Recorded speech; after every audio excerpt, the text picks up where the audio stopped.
আবারও দুইটা আচার বানিয়ে ফেললাম, একটা হচ্ছে গরুর মাংসের আচার আর একটা রসুনের আচার। এখন বাকি থাকলো বালাচাও, চিংড়ি মাছের বালাচাও। এটা বানালে আমার সব কিছু বানানো কমপ্লিট।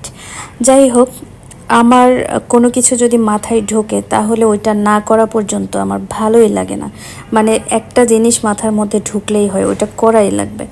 তো অনেক দিন ধরে ভাবছিলাম যে এই দুইটা বাকি আছে, এই দুইটা শেষ করে ফেলি, কিন্তু টাইম পাচ্ছিলাম না। কিন্তু আজকে ঈদের আগের দিন আমি ভাবছি যে ঈদ চলে আসলো, তাও আমার আচার বানানো হলো না, ঈদের আগেই আমি আচার বানাবো। তো তখন যেই কথা সেই কাজ।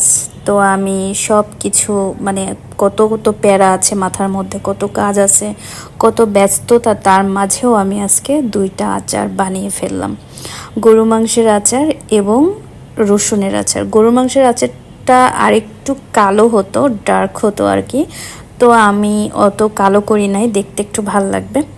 তো মানে ওটা করলে একটু কালাভুনা টাইপের হয়। আবার এদিকে হচ্ছে জাস্ট মানে আচার, বাট আমি জাস্ট কালারটা একটু লাইট রেখেছি, এতটুকুই পার্থক্য, বাকি সব ঠিক আছে। তো আমি গরু মাংসের আচারটা রেডি করে ফেলেছি, এই যে এখন রসুনের আচারটা করে নিচ্ছি। রসুনের আচারটা আজকে থেকে খাওয়া যাবে না, এটা সপ্তাহখানেক পর থেকে খাওয়ার উপযুক্ত হবে, কারণ এটা রোদে দিতে হবে টুকটাক। তো এই তো আমার রসুনের আচারটাও হয়ে গিয়েছে, রসুনের আচারটাও তুলে নিয়েছি।